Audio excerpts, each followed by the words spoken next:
Hey guys, it's Beefy Brawny Games here.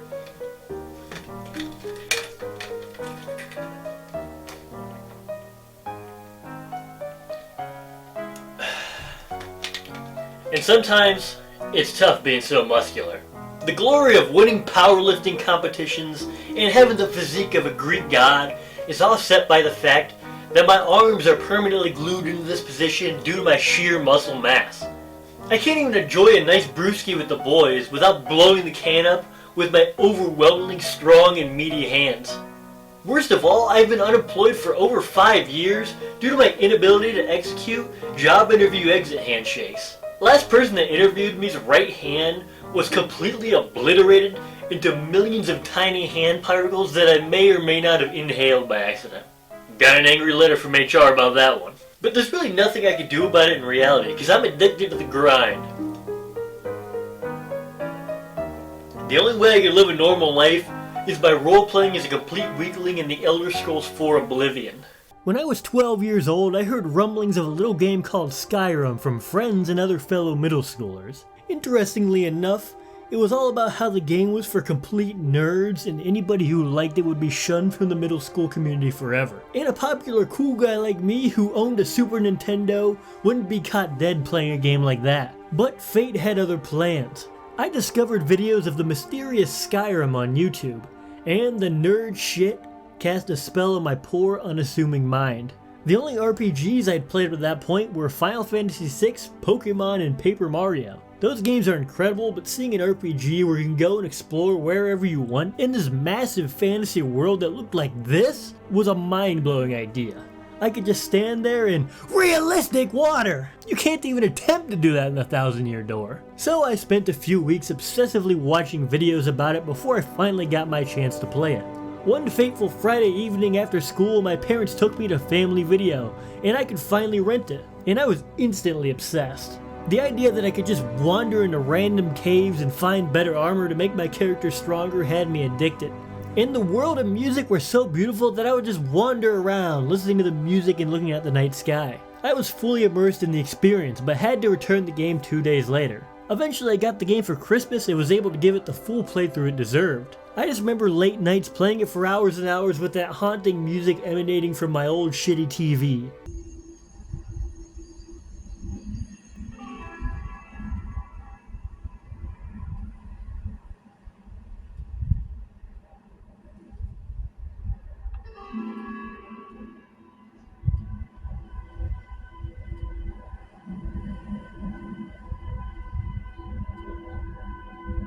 All while my house that had corpses, jewels, and various weapons scattered across the floor took 2 minutes to load due to me playing it on a PS3. This was truly one of the most exciting gaming experiences I've had, and I'll always look back on it fondly. Fast forward a couple of years and I decided to make a YouTube video about it. This was another nostalgic time period because it was a whole summer where I was just 15 and having fun trying to make new videos with whatever awful PC I had at the time. I had no friends. So this video had no direction at all, and I sort of just wandered around in the game and stopped the video whenever I felt like it.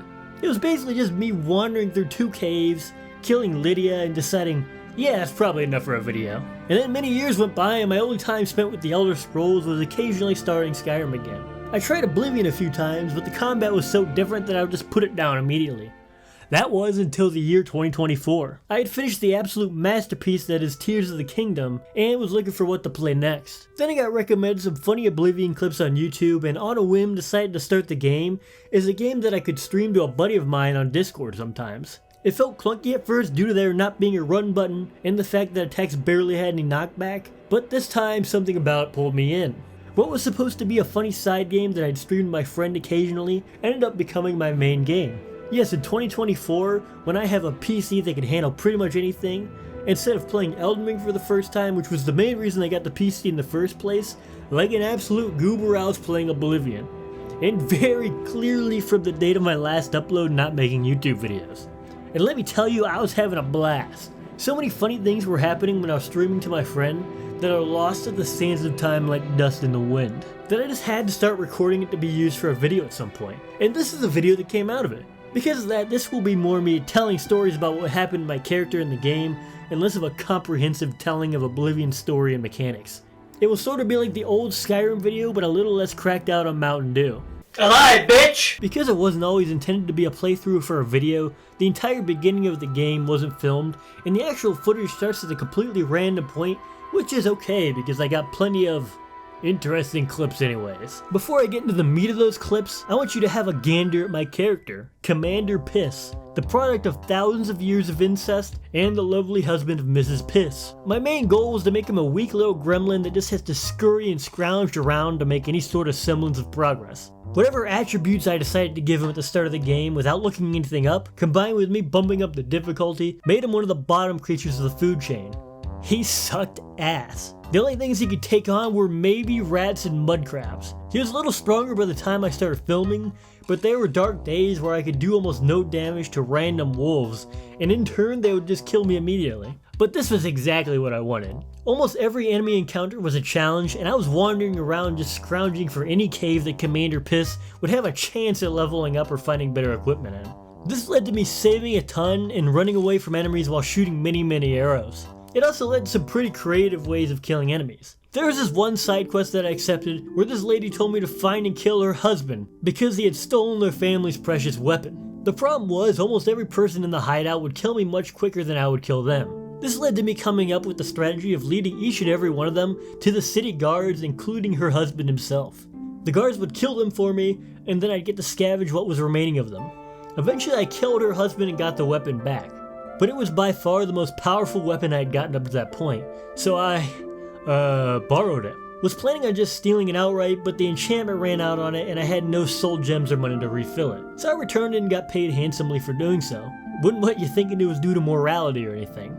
Speaking of side quests and Commander Piss being generally pathetic, he has to be the worst assassin to ever pick up a dagger. In most cases, when an assassin sneaks up on somebody and stabs them multiple times in their sleep, they die. When Commander Piss tries to assassinate somebody, he barely leaves a scratch on them, and then they get up and beat the shit out of him. But regardless of how weak he was, on one fateful night in Ayleswell, Commander Piss was visited by a strange fellow. He was offered a chance to join the Dark Brotherhood, which he of course accepted. And he didn't even have to do anything to join, he just had to kill an old man in his sleep.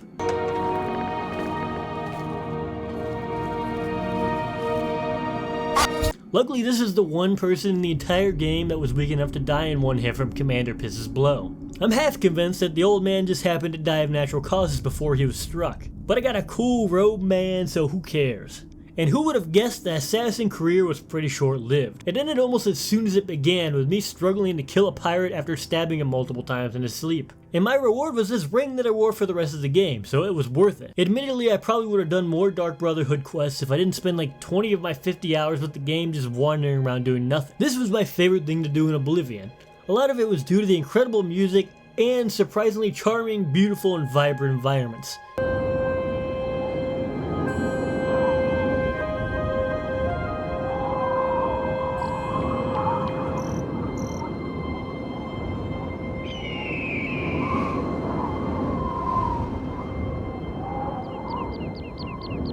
I was completely content to just walk around town and talk to people so I could just take in the atmosphere. And then when I was done in town, I'd just wander around my horse and see what I could find. I never really knew what would happen because of how aggressive and jank the AI was. It would lead to enemies wanting to kill me, and then me running into enemies of those enemies wanting to kill them, and it was just pure chaos that Commander Piss's body usually couldn't handle. And because of all this, the horse was the star of the show and was involved with a lot of the funniest clips. Like when I was fighting some enemies and had to abandon him, to later discover that the horse just ended up out of bounds for all of eternity while staring at a rock. There was this other time when I left town and was going to wander off and explore and just find whatever came to me. But I was quickly attacked by some bandits and had to dismount my horse. The battle led me far away from the horse, but eventually I came back to see this going on infinitely.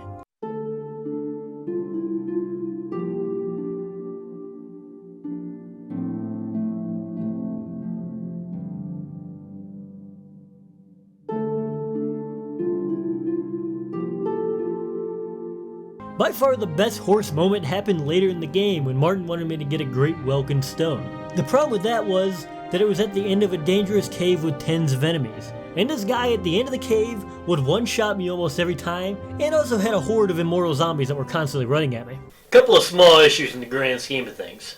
After trying this battle like 100 times, I barely squeaked by him and made it out, only to still be chased by hordes of enemies when I left the cave. This means that I couldn't just fast travel to the next town, so I decided to go there by horse. The whole time I was just aggroing more and more enemies, and because of that, this happened. This is the part where you fall down and bleed to death. Boy!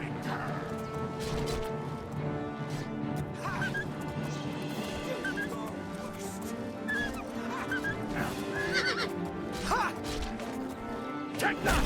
I'm just warming up, you pathetic worm! Show me what you got! Grind him! You'll never take me down!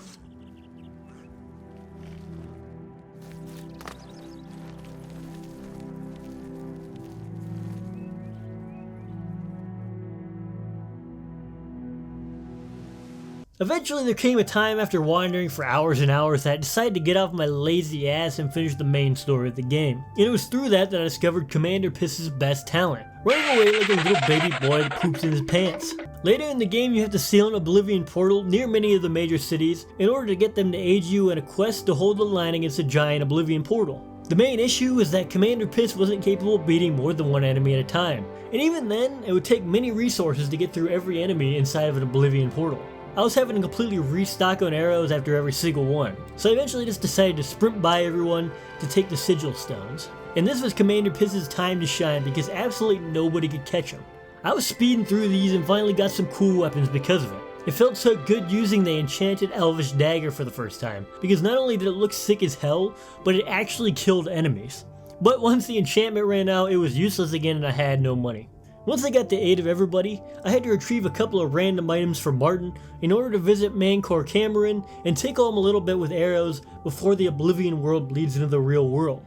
These items included the Great Welkin Stone that I so rudely got ahead of myself and mentioned already, as well as a set of armor and a Daedric item. The Daedric item was a pain in the ass because it required me to kill multiple vampires, and you could probably guess how that went. These guys had the best equipment I'd faced in the game up at that point, and this Warhammer would just kill me in one hit. But that was actually the least of my worries because the person wielding the Warhammer could heal themselves instantly, and on top of that there were many other enemies in the area.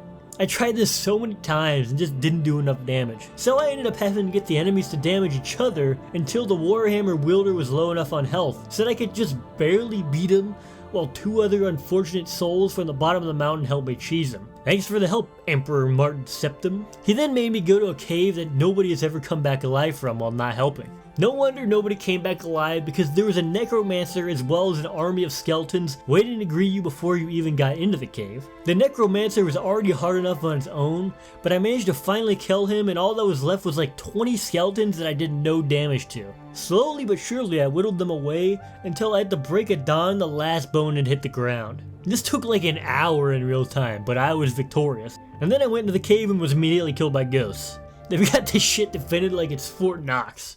But lucky for me, I got a new ability that came in the clutch. And by came in the clutch, I mean carried me through the rest of the game. Once you reach level 75 in archery, your arrows have a chance of knocking the enemy down. And this was massive.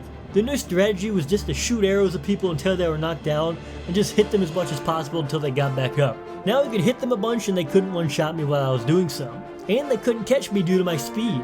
I legitimately don't know what I would have done without this ability because the game required me to actually kill some of the enemies in this cave. I had to free these 4 slain kings from their ghoul hosts to break a magic spell that was guarding the armor. I eventually got the armor, and once it was given to Martin, I was informed of my task of getting a Great Sigil Stone. The plan was to open a Grand Oblivion portal and to grab the Great Sigil Stone inside of it with the help of the cities that I had helped out earlier. I informed the leader of the Imperial capital of this, and she had a brief strategical discussion with Martin.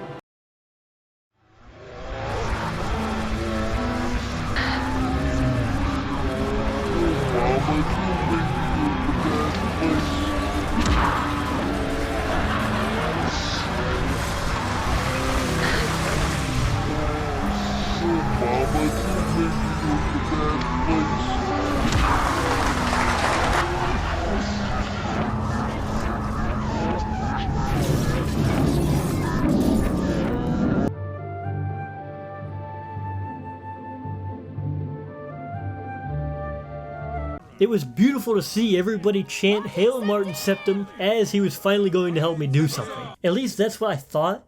Him and the whole army that I enlisted would stay outside, where it's nice and cozy, while I would go into the portal and grab the Great Sigil Stone in the 10-minute time limit. Luckily I just ran by everybody again like it was any other portal and got the stone. This allowed Martin Septim to finally open the portal to Cameron's paradise, where eventually I could fight Mankar Cameron, and get the Amulet of Kings back to save the world. The path to him was about as rough as you'd expect, and included torture,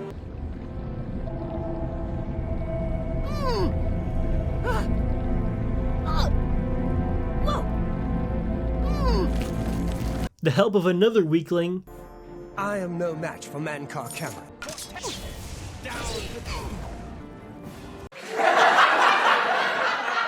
and many, many deaths.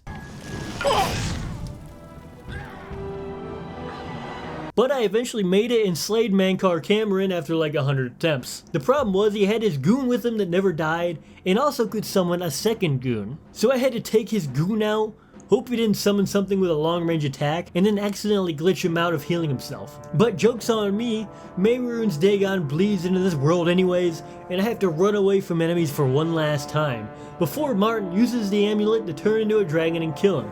He finally did something. This means that I managed to beat the game with this sack of shit, and all that was left to do was peacefully wander around the world and ponder my journey. During this pondering, I was thinking back to when I listened to Oblivion music mixes before playing the game, and noticed a lot of people saying that this was their favorite childhood game and how they had so many fond memories with it. That game for me was Skyrim, but I'm glad I finally got to have my moment with Oblivion. Sure, it was a little rough around the edges compared to a lot of modern games, but it does an amazing job of crafting this incredible world that you can explore however you want while playing the type of character you want within it, even if the character is as pathetic as Commander Piss. And something about playing jank old games makes me feel warm and fuzzy inside and just adds to the charm of it. I think that in 10 years I'll look back at this playthrough fondly and associate it with this time period of my life. Sort of how I look back at the old PS3 Skyrim playthrough today, and that is beautiful, even if it temporarily distracted me from the grind.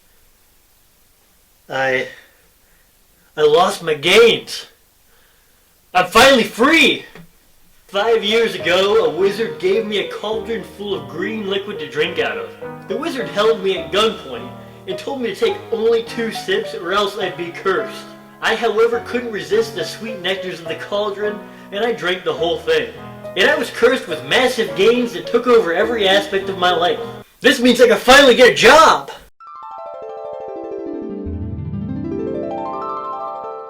Hey, fuck you, buddy. Yeah, fuck you, buddy! Fuck you! Man, I wish I was playing Elder Scrolls 4 Oblivion for the PC. Those were really the days.